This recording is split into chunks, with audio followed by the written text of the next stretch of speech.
Bom dia, Mato Grosso do Sul, estamos ao vivo do estúdio do SBT-MS em Campo Grande para todo o estado. Agora faltam 6 minutos para as 10 horas da manhã. Muito obrigada pela sua audiência, pela sua companhia nesta quinta-feira, 20 de fevereiro. Gente, a chegada de um filho, por si só, já é um evento emocionante, inesquecível na vida de qualquer mulher, né? De qualquer mãe, de qualquer pai. Ainda mais quando é o primeiro filho, né? O primogênito.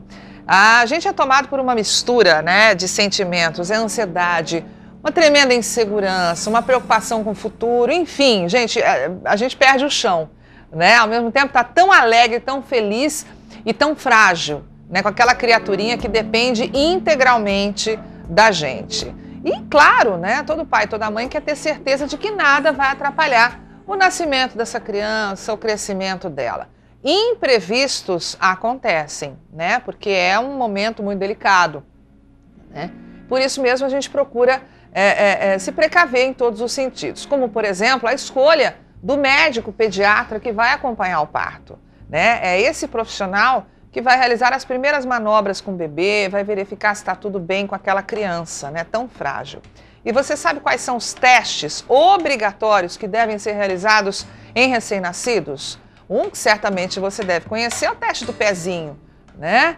Com um pouquinho de sangue retirado ali do calcanhar do bebê, é possível detectar doenças do metabolismo, né? Um teste que vai ali, com certeza, dar à mãe e ao pai, né, uma tranquilidade muito grande para poder detectar doenças muito importantes, né? E se não tiver nada, você vai ficar muito tranquilo. Daqui a pouquinho eu vou conversar com o médico pediatra sobre esse teste e outros também fundamentais, tá? A gente vai mostrar também o caso da filha de pouco mais de um ano, do Leandro. A criança vai ser submetida a uma cirurgia, precisa passar por uma cirurgia de correção no quadril. E o mais revoltante nesse caso é que o problema dessa menininha poderia ter sido detectado logo depois do nascimento, tá? Ainda na maternidade, tá? Então, olha, informações importantes para você que está grávida, para você que pretende, né, engravidar, para você que acabou de ter neném, tá bom? Fique bem informado, fica aqui no Viver Bem, a gente só está começando.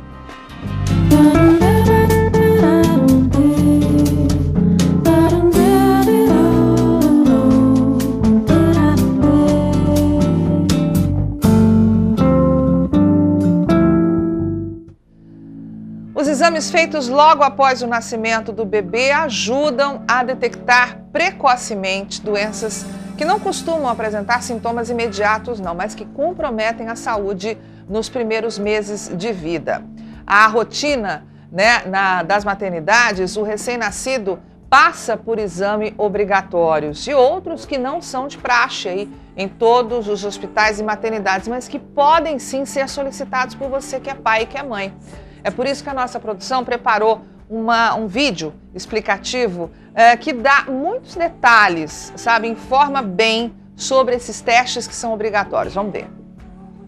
Tipagem sanguínea é a identificação do tipo de sangue A, B, AB ou O e seu fator RH, positivo ou negativo. A tipagem é necessária para emergências médicas. A análise é feita a partir da amostra de sangue colhida para o teste do pezinho 48 horas depois que o bebê nasce. O exame é obrigatório. Teste do pezinho também, feito em laboratório com amostra de sangue retirada do calcanhar do bebê ou de uma veia, detecta doenças metabólicas. A criança deve ter sido alimentada. Isso é necessário para ativar o metabolismo. Teste da orelhinha ou triagem auditiva. Verifica com equipamentos se o bebê escuta perfeitamente. Deficiências auditivas detectadas cedo facilitam a reabilitação e a aquisição da fala. É obrigatório nos hospitais públicos e costuma ser oferecido também nas instituições privadas. Reflexo vermelho. É o exame com oftalmoscópio, aparelho que emite luz e produz uma cor avermelhada e contínua nos olhos saudáveis, descartando a presença de tumores ou de catarata. Também chamado de teste do olhinho, é obrigatório desde 2004 em Mato Grosso do Sul. Você percebeu, né? Tantas coisas cercam, né, o nascimento de uma criança, aquela insegurança que a gente tem, né, quando é o primeiro filho, mas isso acontece quando é o segundo, quando é o terceiro, né? Afinal de contas é uma vida extremamente frágil. E para falar da importância da realização de testes em recém-nascidos, eu recebo aqui no estúdio o médico pediatra Alberto Jorge Félix Costa. Doutor Alberto, obrigada, viu? Muito bom dia. Bom dia. A gente viu ali que são testes, né, obrigatórios. Esses que a gente mostrou são obrigatórios. Sim. Que outros testes a gente pode pedir como pai e mãe, que são interessantes de serem realizados? O mais, hoje, um teste que é relativamente recente, que também aqui no nosso estado também é um exame obrigatório, que nosso estado foi pioneiro nisso, é o teste do coraçãozinho. Ah, é? O teste do coraçãozinho é um teste que é feito por um oxímetro de pulso, que é um aparelho que coloca-se nas extremidades das crianças, extremidades distal, do dedinho, da mão, do pé, para ver o nível de oxigenação sanguínea. Esse exame ele tem alguns parâmetros de normalidade, que é comparado os dois membros superiores, membro superior e inferior, e aí se a criança não está dentro desses parâmetros de normalidade, indica que essa criança ela pode ter um problema cardíaco, uma doença cardíaca já no nascimento. Isso é feito, esse exame do coraçãozinho é feito ainda na maternidade? Ainda na maternidade, ela deve ser feita pelo médico, pelo pediatra neonatologista, o pediatra que fez o atendimento do recém-nascido, ou por algum enfermeiro específico. Certo. Mas o ideal é que ele seja feito ainda na maternidade, que o objetivo é exatamente detectar problemas cardíacos graves e precoces, que às vezes acontece já no recém-nascido.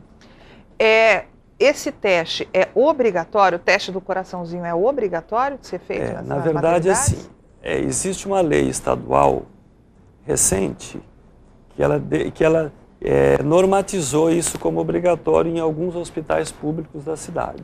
Certo. Nas clínicas privadas ainda normalmente não é feito de rotina. Mas, por exemplo, tem maternidades na cidade que já é feito de rotina em todos os nascimentos, 100%.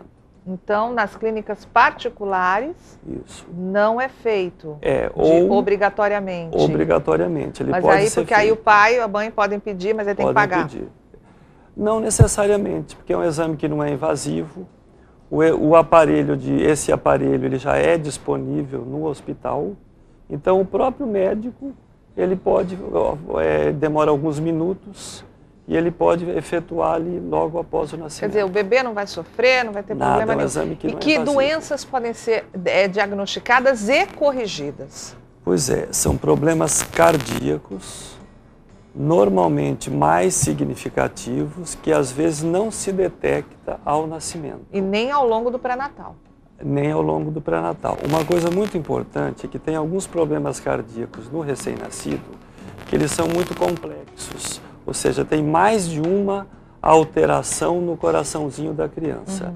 E uma alteração compensa a outra. E a hora que o médico vai auscultar esse coração, a ausculta é normal. Quer dizer, não detecta não nada. Não detecta pela ausculta às vezes. E aí esse exame é um exame mais sensível e que detecta às vezes problemas graves, até letais, até que levam a óbito da criança, assim que a criança chega em casa com 3, 4 dias de vida, sendo que os pais às vezes estão desavisados desse problema. Quer dizer, nem o médico consegue detectar. Exatamente. E com um exame desse, doutor Alberto, esse do coraçãozinho, né? A Cris Pazeto está aqui no ponto comigo. A Valentina está com que idade, Cris? 2 anos. Né? A filha dela não fez, a Valentina não fez esse teste. A minha está com 6. Né? A Valentina nasceu ali na Cândido Mariano, a Cris está me falando aqui. Quer dizer, na maternidade Cândido Mariano, aqui em Campo Grande. É bem recente, bem então. Recente. Inclusive, a maternidade Cândido Mariano, que você agora é um dos locais que já faz esse exame rotineiramente nos nascimentos. Do coraçãozinho. O Wander, nosso editor, ele e a Josi tiveram a Helena agora, recentemente. A Helena também já fez. Quer dizer, a Helena está com o quê? 1 mês? 2 meses? Já 2 meses? Meu Deus, como essa criançada cresce. Já está com 2 meses a Heleninha.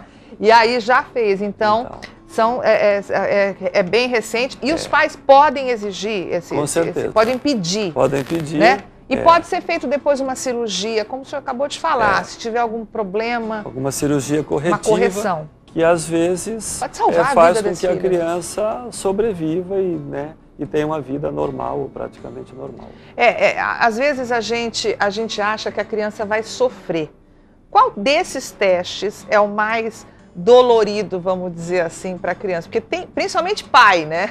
Eu já reparei. O meu marido, ele falava assim, gente, eu não quero ver, colocar agulha e tal, mas é fundamental, precisa. Olha, desses exames neonatais que você mencionou, o teste do coraçãozinho que a gente acrescentou, na verdade, o único que vai ter uma picada... Que é o do pezinho. É o do pezinho. E mesmo assim é uma agulha que coloca-se para obter algumas gotas de sangue, que elas são inseridas num papel de filtro.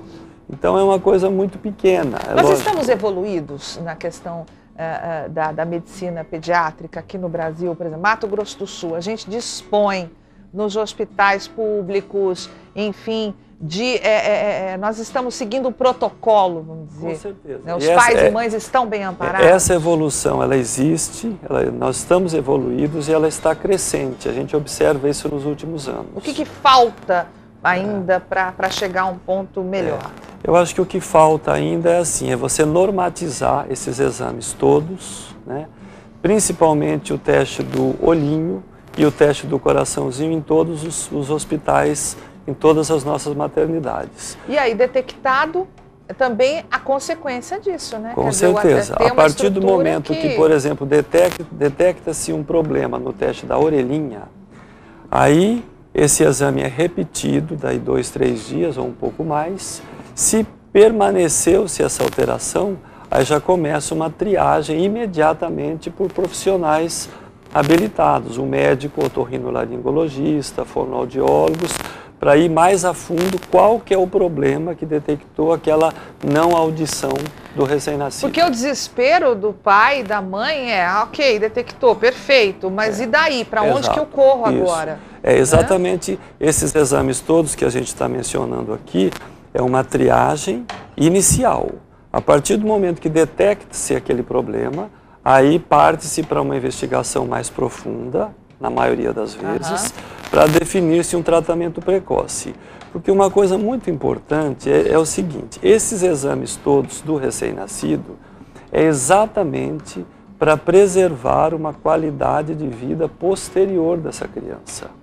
Então, por exemplo, do teste do pezinho, detecta-se problemas infecciosos, metabólicos, congênitos, graves, às vezes que causam retardo. Por exemplo, que doenças podem ser Por exemplo, uma fibrose cística, que é uma doença metabólica que causa uma hipersecreção de muco, com problemas respiratórios, intestinais, a infância toda.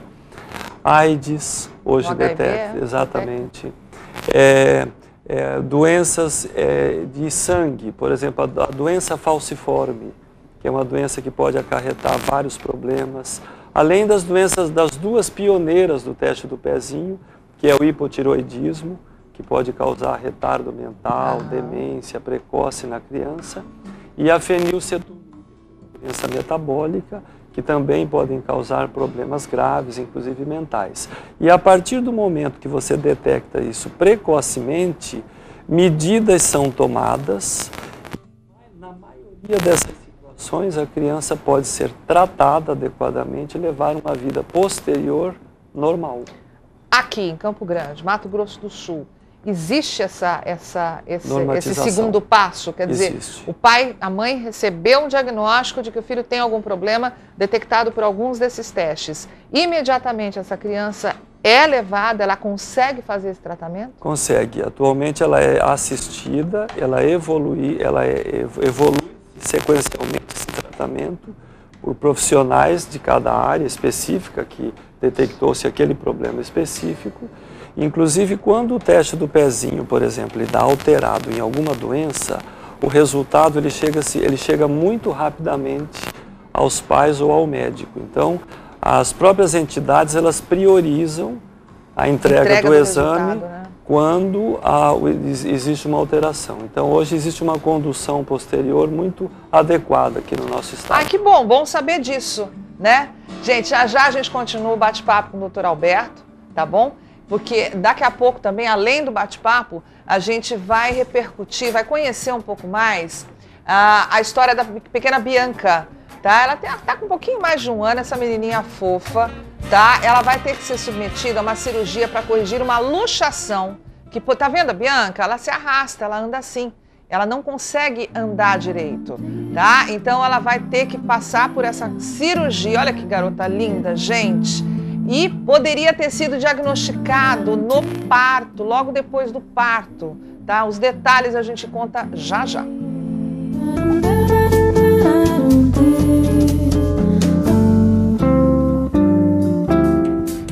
Viver Bem está de volta e eu quero falar com você que busca um trabalho, mas que ofereça estabilidade e segurança. Gente, quem é que não quer ganhar bem e ter estabilidade no emprego, né? Você já pensou em ser funcionário público e ganhar muito bem? Garanto que sim. Muita gente acha que é difícil passar no concurso, pois eu digo que não. Você precisa fazer um bom cursinho, se preparar bem e aí você consegue passar no concurso público. A prova concurso está aqui, é ela quem vai te ajudar a conquistar a sua vaga.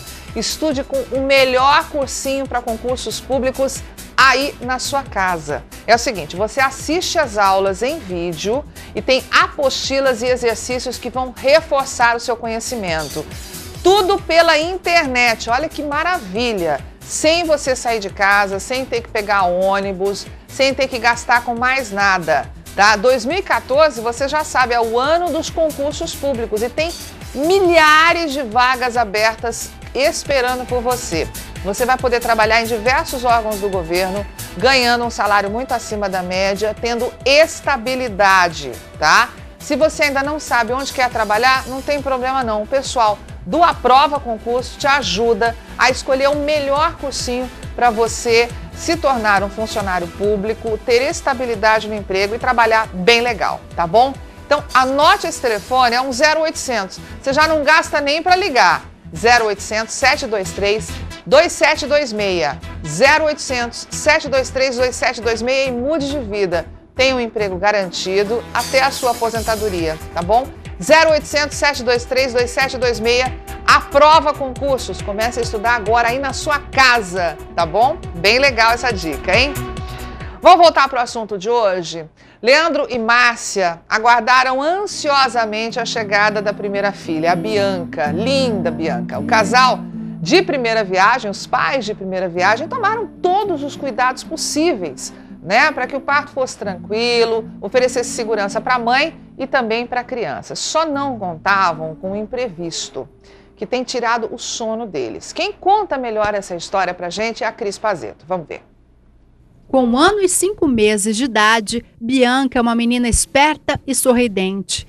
Todos os marcos do desenvolvimento da pequena foram acompanhados de perto pelos pais zelosos, mas algo sempre os incomodou. Foi com a dificuldade da Bianca estar firmando os pezinhos dela desde cedo, desde com 2, 3 meses, quando a criança geralmente fica durinha no colo do pai ou da mãe, e a Bianca ela não ficava durinha. Bianca é a primeira filha do casal. Márcia teve uma gravidez de risco, por isso os cuidados desde o início da gestação foram redobrados.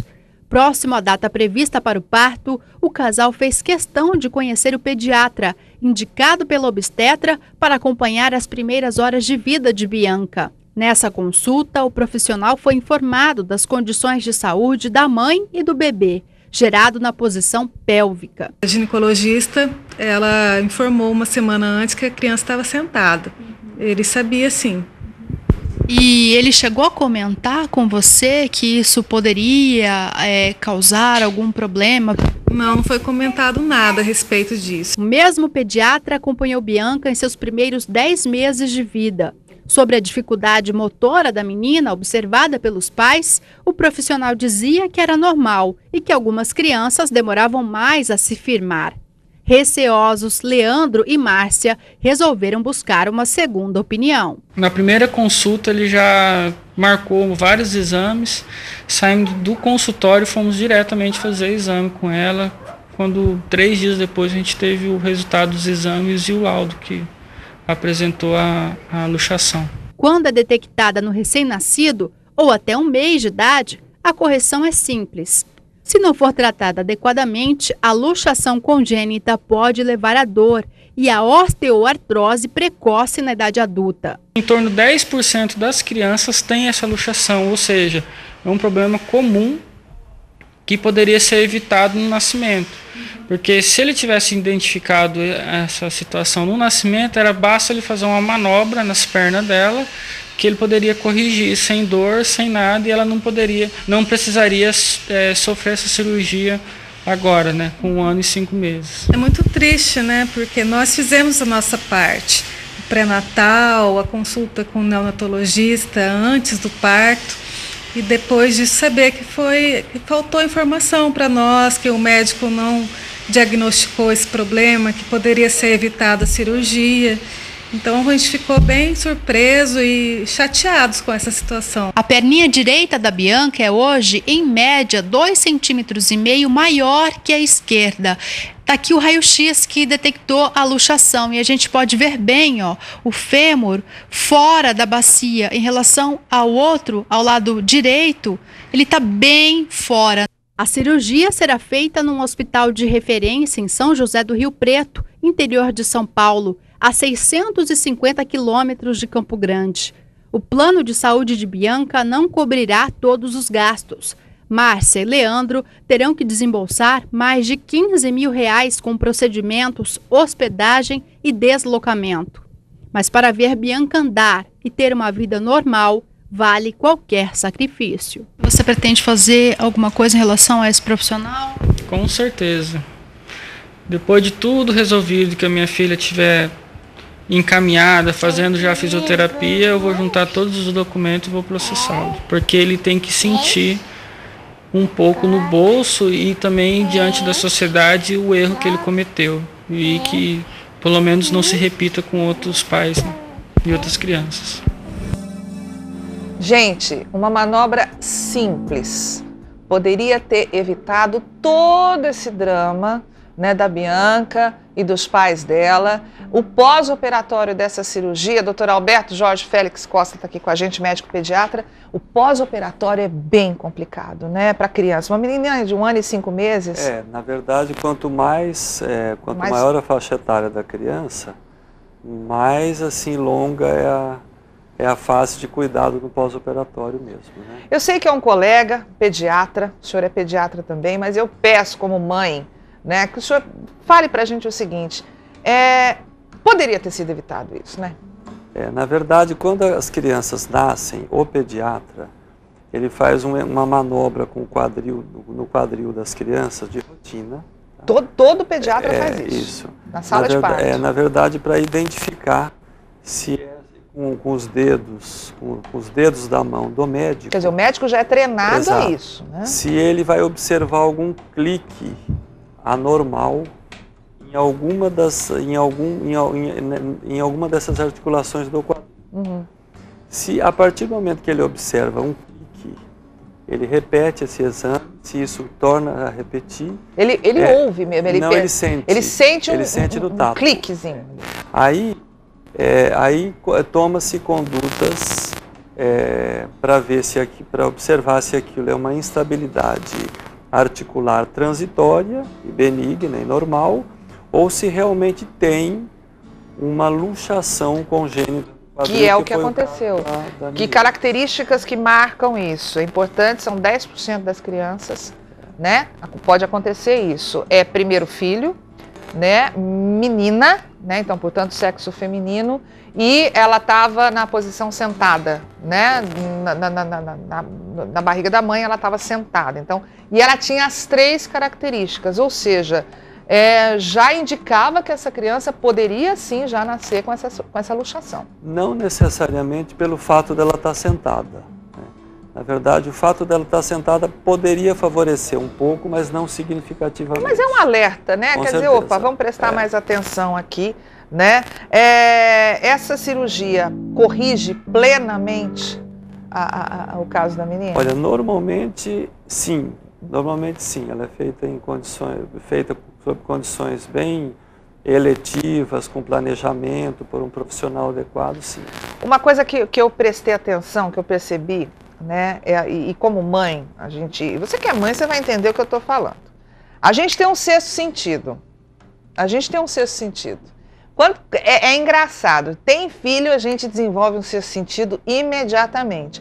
Eles perceberam que tinha alguma coisa que não estava indo muito bem, apesar de ser marinheiro de primeira viagem, de ser pai de primeira viagem. Apesar da criança ser pequena. Apesar de ser pequena, ou seja, mas aí fica aquela sensação assim, não, mas eu não vou procurar uma segunda opinião, o pediatra está me tratando tão bem, está cuidando tão bem do meu filho. É necessário, doutor Alberto, procurar uma segunda opinião na hora da dúvida, sabe? Até para reforçar aquele diagnóstico, sabe? Não vai ser ofensa nenhuma ao médico, sabe? Poxa vida, doutor, eu me reservo. Porque o paciente o pai tem o direito. Total direito. Eu acho que dependendo da circunstância, da situação, se os pais imaginam que aquela situação pode acarretar algum transtorno maior, eu acho que o bom senso tem que falar mais alto. E tem que procurar, foi o que aconteceu, né? Eles procuraram uma segunda opinião imediatamente, né? Foi detectado realmente aquilo que a intuição deles já os alertava, né? De que tinha alguma coisa que não estava indo bem com a Bianca. Felizmente já estão com a cirurgia marcada. Né? Aqui em Mato Grosso do Sul a gente tem condição de fazer essa cirurgia? Não sei te informar plenamente, mas a princípio sim. Sim. Eles optaram em fazer em Rio Preto por conta de ser um hospital de referência. 15 mil reais eles vão ter que dispor. Né? O plano de saúde da Bianca não cobre plenamente 100% desses gastos. Eu acho assim, qualquer pai, qualquer mãe se desdobra, né, em levantar uma quantia, seja ela qual for. O que a gente não aguenta é ver filho sofrendo. Isso a gente não aguenta. Então eu acho que realmente cabe sim um processo contra esse profissional, não sei quem é, mas eu acho que fica um alerta, né, doutor Alberto, a todos os profissionais. Com certeza. Né, todos nós erramos, né, corremos o risco de errar, mas temos a obrigação de arcar com as consequências dos nossos erros. Doutor Alberto Jorge Félix Costa, muito obrigada. Obrigado você. Pela sua participação aqui no Viver Bem, tá? Obrigado. Gente, eu vou encerrar o programa de hoje tomando meu suco de laranja, que você já sabe que toda manhã a gente toma uma injeção de vitamina C aqui no Viver Bem, né? Da Natus Fruta, para você ficar bem alimentado, bem nutrido, com vitamina C, com fibras. É aqui, ó, esse suco. Procure Natus Fruta na padaria que você sempre compra seu pãozinho, tá? Se não tem, fala pra eles, gente, compra Natus Fruta porque é esse que eu quero na minha geladeira, tá? Seu filho tá na escola agora, né? Tá lá daqui a pouquinho, não, já deve ter passado a hora do recreio. Tá pensando no lanche de amanhã? Coloca uma garrafinha de Natus Fruta na lancheira dele, você vai ver, sabe? É saúde pro seu filho. Você não costuma tomar muito suco? Ai, não, dá preguiça de fazer suco de laranja? Leva para o seu trabalho, é isso que a gente faz aqui. Todo dia de manhã a gente tem o nosso suquinho Natus Fruta. Nas melhores padarias, panificadoras, todos os hipermercados, em todas as farmácias da Drogaria São Bento você encontra Natus Fruta, tá? Conveniências também. Procure, é a sua dose de vitamina C, 100% puro, tá? E não tem conservante, não tem aditivo. Dura até 15 dias na sua geladeira. Natus Fruta para te acompanhar durante todo o dia, tá bom? Amanhã a gente está de volta com muita música aqui no Viver Bem. No estúdio eu vou receber o Bolha. Ele é ex-baterista do Michel Teló. Ele que encerrou uma etapa da carreira para dedicar a um novo projeto. Tá? Ele vai contar tudinho pra gente, vai contar também os bastidores, né, desse trabalho com o Michel Teló. Vamos saber um monte de coisas, turnês internacionais, enfim. Você não pode perder. E tem as curiosidades do mundo pet. Nós vamos mostrar uma criação de calopsita. O que é calopsita? Você vai saber amanhã, tá bom? Logo depois de Médico da Família, 5 para as 10 da manhã. Delapa vem aí com mais uma delícia no Forno Fogão. Beijo, até amanhã.